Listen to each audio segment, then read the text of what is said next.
सागर जी नमस्ते, सभी को सर नमस्ते।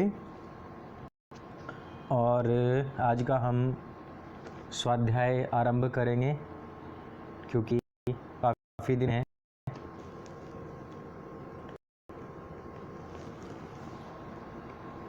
आरंभ कर दें तो हमारा छठा अध्याय चल रहा था, वानप्रस्थ ग्रामोत्पन्न पदार्थ ना खाए। हमने पिछली कक्षा में पढ़ा था और बताया था कि किस प्रकार से किसी वानप्रस्थ को रहना चाहिए।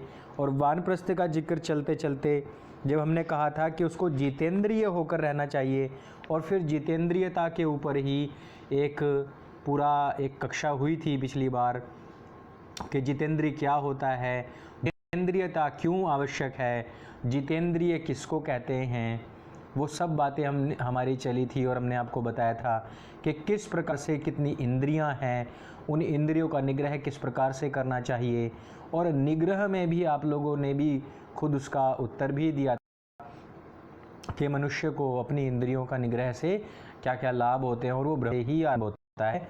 और गृहस्थ आश्रम पर्यंत तक सभी को ही इंद्रिय निग्रह रखना होता है, और वो फिर प्रैक्टिस में आ जाती है। देखो, कोई भी चीज़ है, जब हम 50 साल तक कंटिन्यू कोई चीज़ कर रहे हैं तो आगे वो फिर वो स्वाभाविक हो जाती है।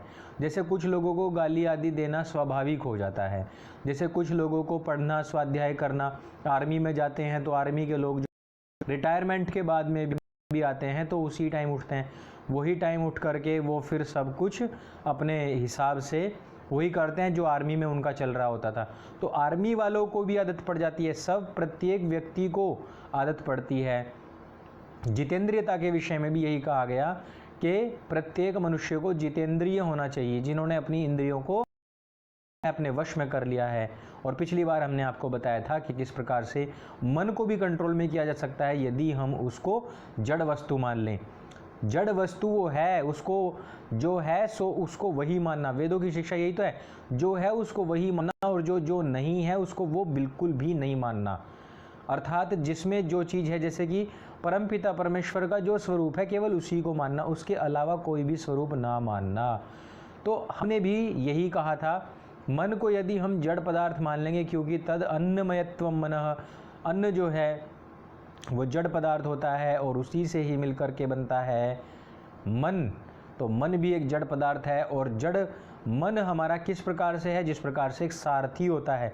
आत्मा राजा की भांति रथ के ऊपर सवार है, और ये रथ क्या है, ये रथ है हमारा शरीर, ठीक है। और ये सारथी अर्थात ये मन, ये 5 घोड़ों वाले इस रथ को दौड़ा रहा है। और वो 5 घोड़े कौन हैं, वो 5 हैं हमारी जितनी भी ज्ञानेंद्रियां हैं, या उनको कर्मेंद्रियां मान लीजिए। ये 5 उसका सिंबल रखा गया है केवल। अब उसको वो दौड़ा रहा है अपने हिसाब से, मन को अपने चंचलताओं के हिसाब से।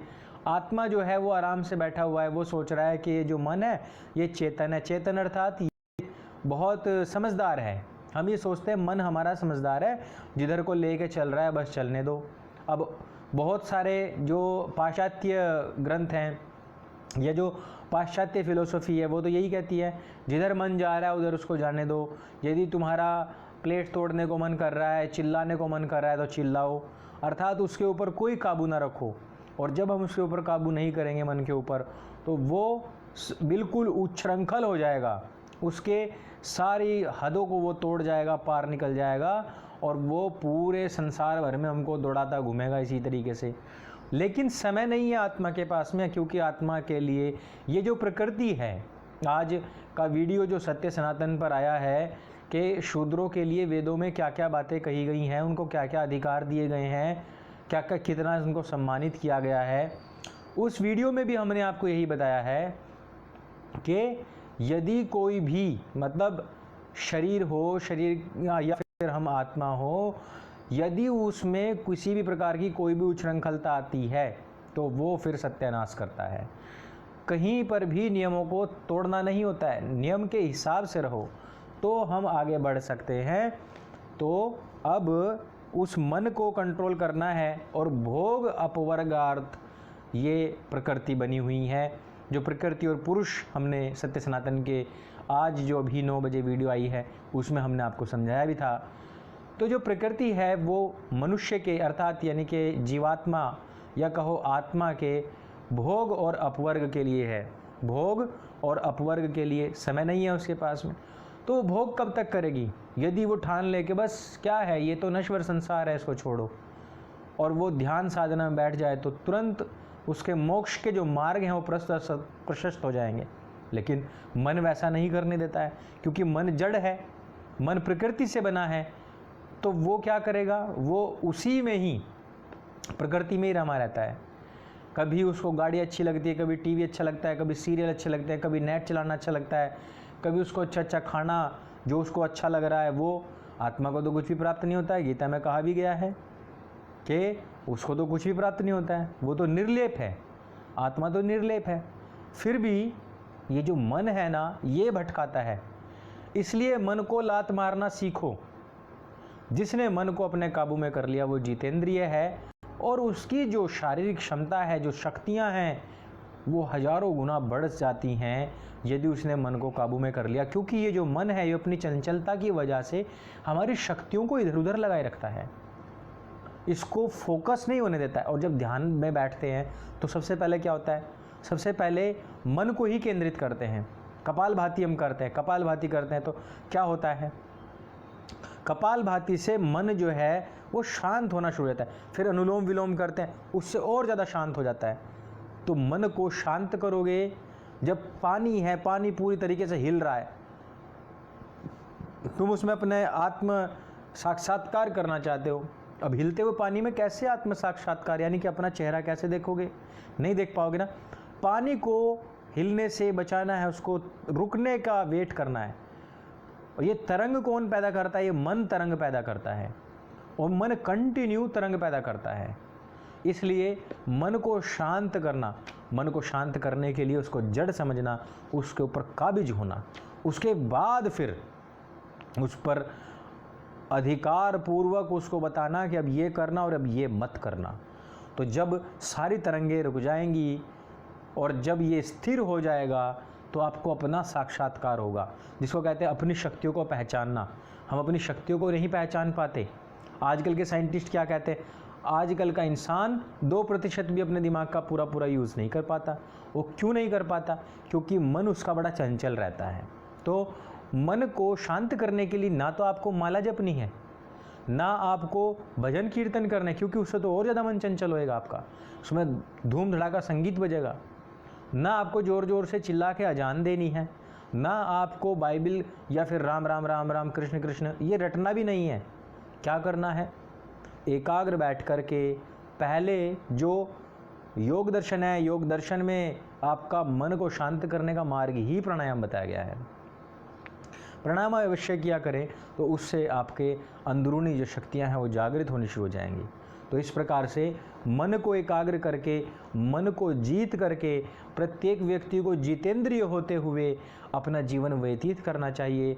और उसमें भी ब्रह्मचर्य, फिर गृहस्थ, और अब हम जो वानप्रस्थ को पढ़ रहे हैं तो वानप्रस्थ में कहा गया है कि हमको किस प्रकार से जितेंद्रिय होकर के रहना चाहिए। और भूमि और जल में उत्पन्न शाकों को, पवित्र वृक्षों से उत्पन्न होने वाले फूल, कंद, मूल, फलों को और फलों से प्राप्त होने वाले रसों, तेल या अर्क को ही अपना भोजन बनाना चाहिए।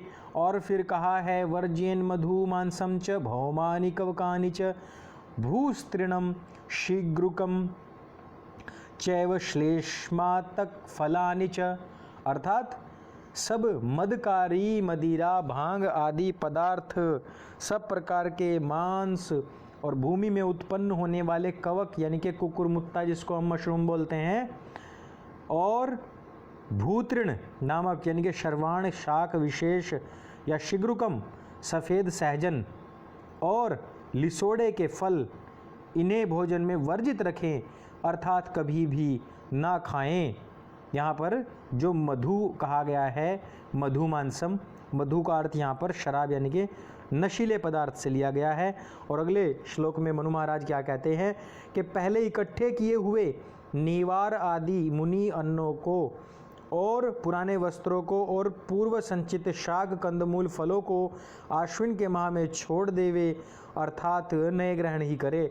अश्विन का जो महीना है उसमें यदि उससे पूर्व आपने कुछ भी जोड़ा हुआ है खाने पीने के लिए तो उसको छोड़ देना चाहिए।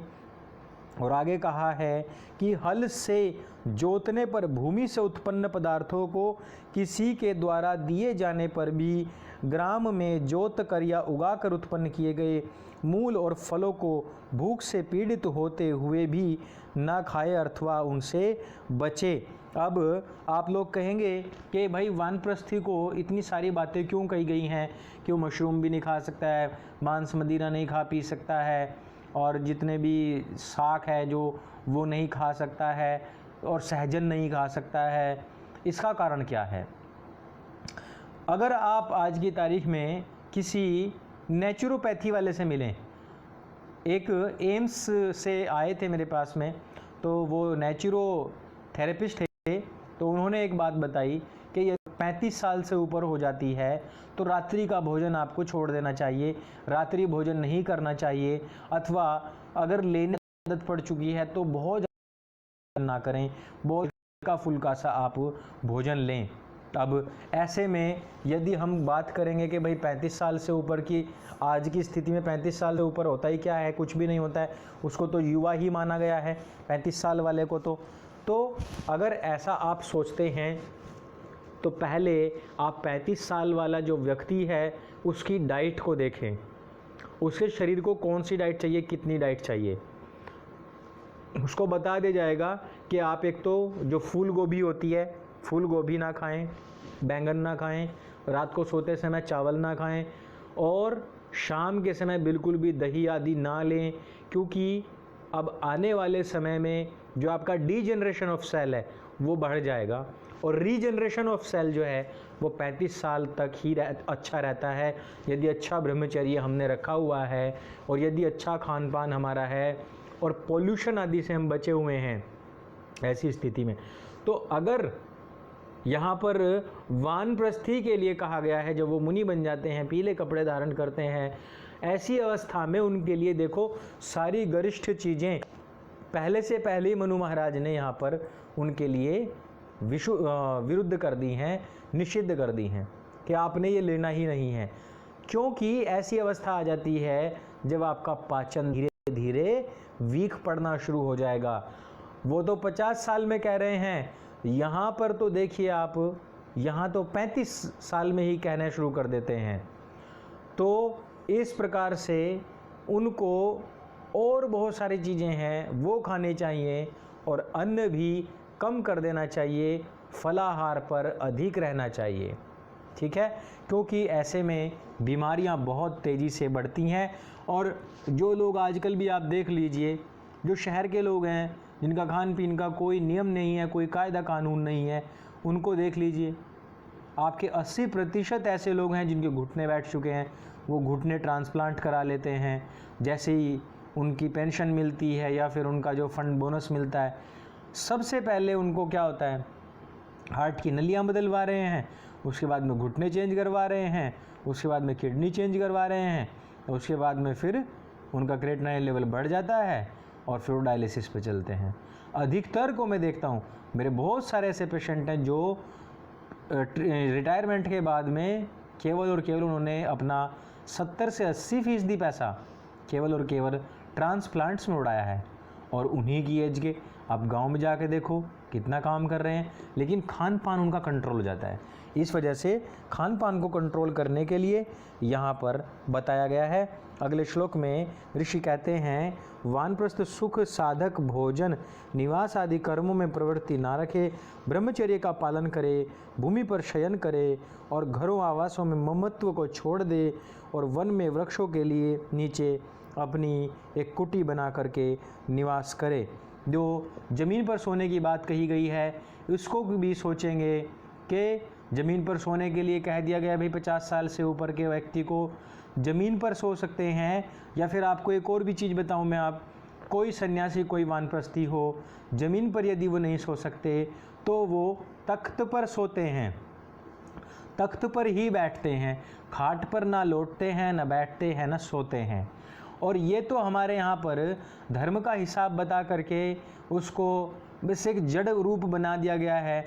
वो एक रूढ़ी पड़ गई है कि कोई भी सन्यासी होगा तो वो या तो धरती पर बैठेगा या तो वो तख्त पर बैठेगा। जो लकड़ी का तख्त बनता है सपाट एकदम लकड़ों का जो बनता है वो वाला, है ना। तो ऐसी स्थिति क्यों बताई गई, और उसके ऊपर बिस्तर ना हो, बिस्तर यानी कि बहुत मोटा बिस्तर ना हो, दरी आदि बिछाई जानी चाहिए। ऐसा क्यों है? ऐसा मैं कारण बताता हूँ उसका क्यों है। यदि 50 साल की आयु के बाद में आप लोग भी या तो सीधे फर्श पर चटाई बिछा करके सोएं, या फिर जो सख्त एक तख्त होता है उस पर बहुत मोटा गद्दा ना बिछाइए, आप उस पर 1 या 2 दरी बिछाइए ताकि आपकी हड्डियों में ना चुभे, यदि शरीर के ऊपर मांस ही नहीं है तो। ऐसी स्थिति में यदि आप उसके ऊपर सोएंगे तो आपको ताउम्र ता जिंदगी कभी भी कमर में दर्द नहीं होगा। कमर में दर्द कब होता है? जब हम खाट पर लेटते हैं तो कमर हमारी ऐसे मुड़ जाती है, कमर हमारी ऐसे मुड़ जाती है। और यदि हम आजकल मोटे मोटे गद्दे जो लगा करके सोते हैं उन गद्दों में हमारी कमर धंस जाती है, और कमर धंसने के बाद में फिर हमारे जो स्नायु तंत्र है, जो हमारी रीढ़ की हड्डी है, वो फिर जो उसकी फ्लेक्सिबिलिटी है वो बहुत एक्सेस फ्लेक्सिबिलिटी आनी शुरू हो जाती है और उसमें पेन रहना शुरू हो जाता है। इस वजह से हमेशा आप अभी से अपनी ऐसी आदत डालें कि हल्का सा एक कुछ अपना बिस्तर बना लीजिए, कुछ हल्का सा गद्दा बना लीजिए, रुई का भी होता है वो छोटा सा बनता है, वो बना लीजिए और उसके बाद में आप उस पर सोएं, आदत डालें, कभी कमर में दर्द नहीं हो सकता है। तो इस वजह से आप लोग इसका हमेशा ध्यान रखें कि कोई भी बात बिना बात के नहीं बताई जाती है। आपके शरीर के, आपके आयु के ध्यान रखते हुए इन सब चीज़ों को तभी कोई चीज़ बताई जाती है। आगे फिर कहा गया है कि वन में तपस्यारत विद्वानों के घरों में और अन्य वनवासी गृहस्थ या वानप्रस्थ द्विजों के घरों में जीवन यात्रा चलाने योग्य अपना जो भी कुछ भी प्राप्त कर सके वो प्राप्त कर लेवे।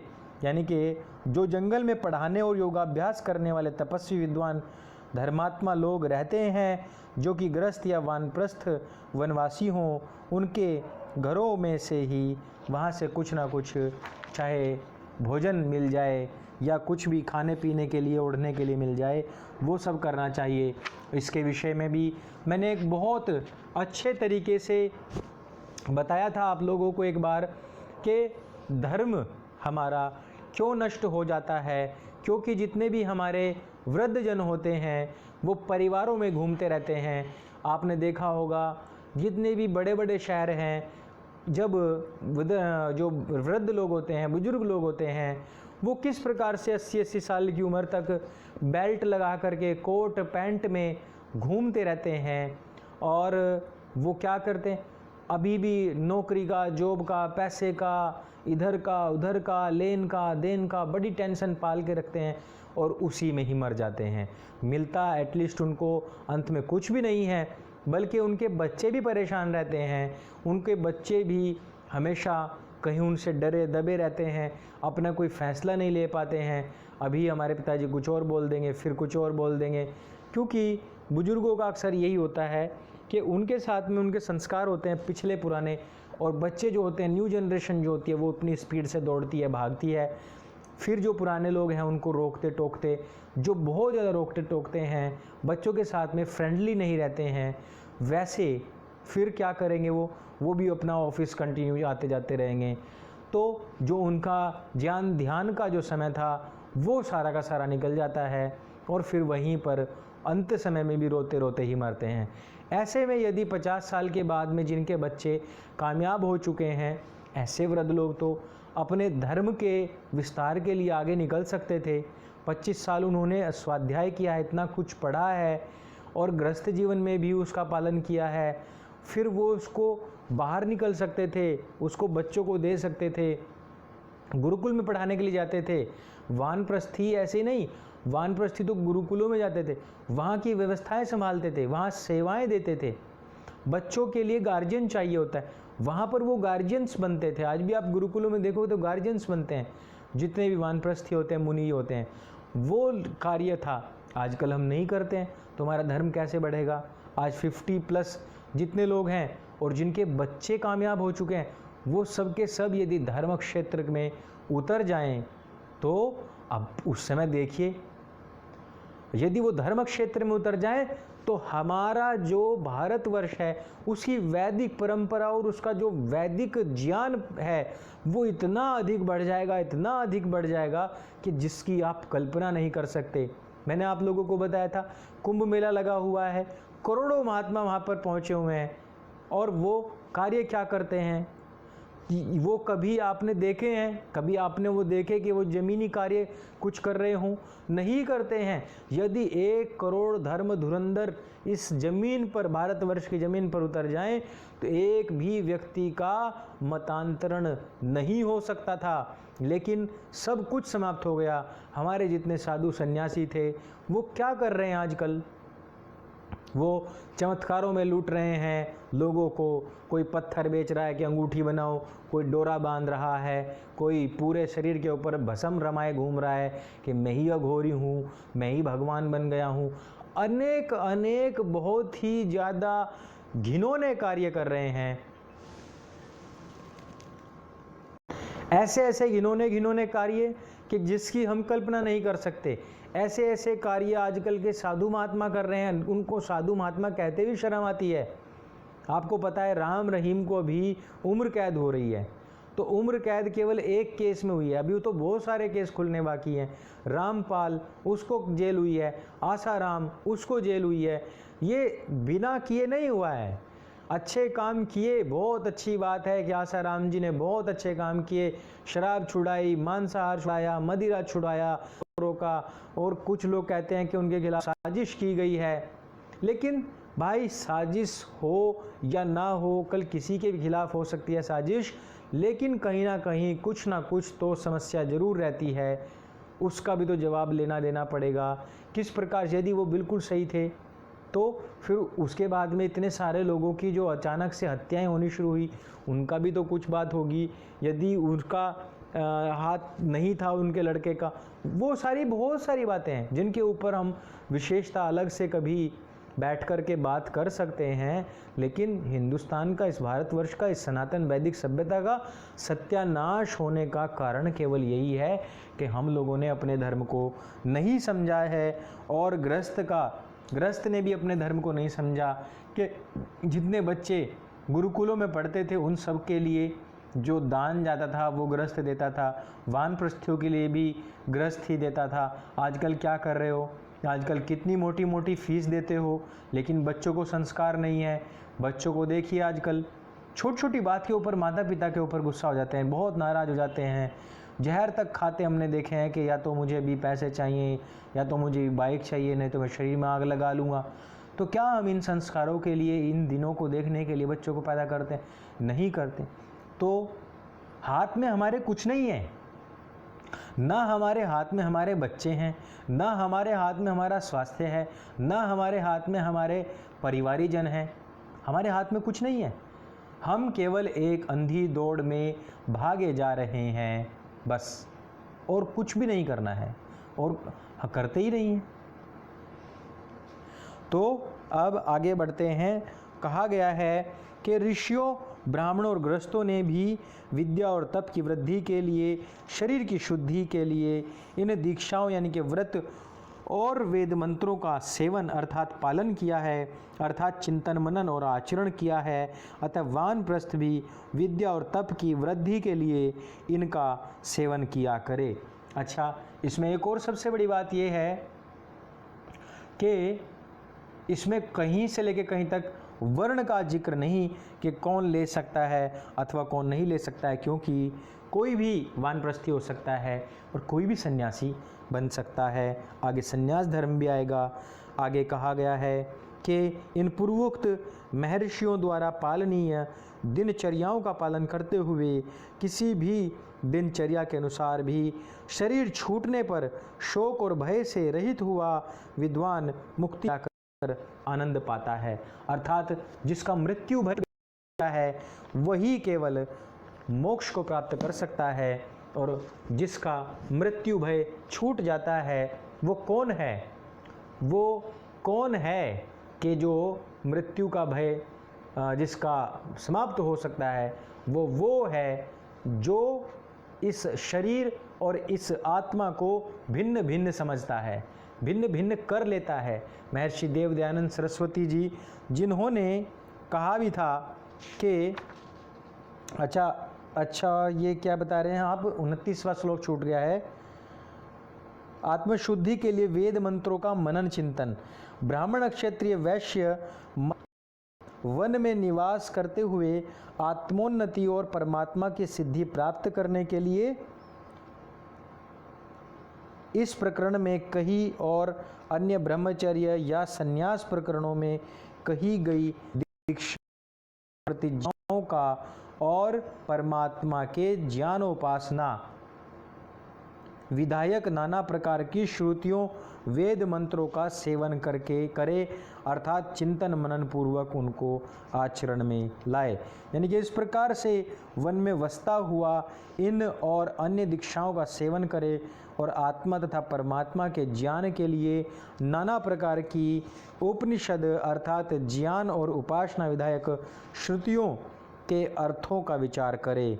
इस प्रकार से यहाँ पर लिखा है। और जो हम जिक्र कर रहे थे कि देखिए इसमें चारों वर्णों के विषय में कहा गया है, तो ऐसा नहीं है, 3 वर्णों के विषय में कहा गया है, क्योंकि यदि चौथा वर्ण संन्यास लेगा भी तो उसने तो अपने पूर्व में कोई विद्या प्राप्त की ही नहीं थी, तो वो किस प्रकार से संन्यास लेगा। ये बात यदि हम कहते हैं आज के परिप्रेक्ष्य में बहुत ही सोच समझकर, बहुत नाप तोल कर इसलिए बोलना पड़ता है शूद्र शब्द को, क्योंकि शूद्रों को इतना ज़्यादा दिग्भ्रमित कर दिया गया है, शूद्र शब्द को इतना ज़्यादा विवादित कर दिया गया है, और दलितों को आजकल के SC ST को इतना ज़्यादा दिग्भ्रमित कर दिया गया है कि वो शूद्र को दलित को एक साथ ले लेते हैं। और यदि हम कोई बात शूद्र के लिए बोल रहे होते हैं तो लोग उसको तुरंत ही समझते ये हैं कि ये हमारे लिए अर्थात SC ST के लिए बोला जा रहा है। SC ST के ऊपर जो बहुत सारी भ्रांतियाँ अभी तक फैलाई गई थी उसको आप देखिए। अभी सत्य सनातन पर जो वीडियो आई है आज की, उसको आपने, मुझे नहीं पता है कि कितने लोगों ने उसको देखा है या नहीं देखा है। प्रोपेगेंडा वार में हम फंसते कैसे हैं, इसी प्रकार से तो फंसते हैं हम, प्रोपेगेंडा में इसी तरीके से फंसते। अब कह दिया गया कि वेदों में तो कहा गया है कि जो शूद्र है वो निकला ही ब्रह्मा के पैरों से है, तो वो तो है ही दलित। अब बताओ, ये सब दलितों को हमसे अलग करने की ये बड़ी अच्छी चाल है। लेकिन हमने उसी के ऊपर एक वृहद वीडियो बनाया है आप लोगों के लिए। हमने पढ़ कर के बताया है कि वो पुरुष सूक्त जो है, वो पुरुष सूक्त में आखिरकार लिखा क्या है। वो पुरुष सूक्त के ऊपर जो हमने वीडियो बनाया है, मैं ऐसी उम्मीद करता हूँ, आप यहाँ 60 से 65 से ज़्यादा लोग बैठे हुए हैं, कि आप लोग उस वीडियो को ज़रूर देखें और जो आपके साथ में जुड़े हुए लोग हैं उन लोगों को वो वीडियो ज़रूर दिखाएं। मैं ऐसा आपसे क्यों बोलता हूँ कि भाई आप उसको, ये कौन है रेहान खान के शराब मांस खाने वाला, नहीं, शूद्र शराब मांस खाने वाला नहीं होता है। आप यहाँ पर फालतू का ज्ञान ना पेलें और हो सके तो पहले आराम से सुने, ठीक है। कोई जो शराब और मांस खाने वाला होता है वो असुर होता है, वो मलेच्छ होते हैं। यहाँ पर नहीं, इसका जिक्र आप ना करें, फालतू का यहाँ पर गंद ना मचाएं, क्योंकि शूद्र कभी भी शराब मांस आदि नहीं खाता है। शूद्र जो है वो वैदिक परंपरा से ही चलता है, उसमें कोई भी अवैदिक परंपरा नहीं होती है। जो मांस मदिरा खाता है वो सारे के सारे अवैदिक होते हैं। अवैदिक किनको कहा गया है? असुरों को कहा गया है, जिनको आज की तारीख में इस्लामिक कहा जाता है, वो सारे के सारे हैं। इसलिए तो मैं कह रहा था कि ये जो वीडियो बनाई गई है सत्य सनातन पर, क्योंकि वो वैदिक मंत्रोच्चारण उसमें हमने बताया है आप लोगों को, कि आप लोग उस वीडियो को अधिकाधिक लोगों तक पहुंचाएं। और मैं इन सुअरों से यहाँ पर कहना चाहूँगा कि इनका काम है गंदगी खाना, ये यहाँ पर ना आए तो ज़्यादा बेहतर होगा। माइंड योर लैंग्वेज ये आप अपने लिए कहें, क्योंकि यहाँ पर जो बात चल रही है वो वैदिक बात चल रही है। यहाँ पर अपनी गंदगी ना फैलाएं तो ज़्यादा बेहतर होगा। ठीक है, तो अब इस वीडियो में सिर्फ इतना ही। आप लोग सत्य सनातन पर जाइए, वो वीडियो ज़रूर देखिएगा और सबके साथ में शेयर अवश्य कीजिएगा। हम 9 से 9:30 के बीच का टाइम ये फिक्स रखेंगे। इसी टाइम पर हमारी कक्षा होगी। 9 भी हो सकती है, 9:15 भी हो सकती है और 9:30 भी हो सकती है, क्योंकि आज कल बहुत ज़्यादा व्यस्त हो गया है जीवन और दिन क्योंकि बहुत छोटा हो गया है, तो इसलिए इसमें फ्लेक्सिबिलिटी थोड़ी सी हम बना के रखेंगे। सीधे बैठेंगे और 3 बार हम ओम का उच्चारण करेंगे। ओम।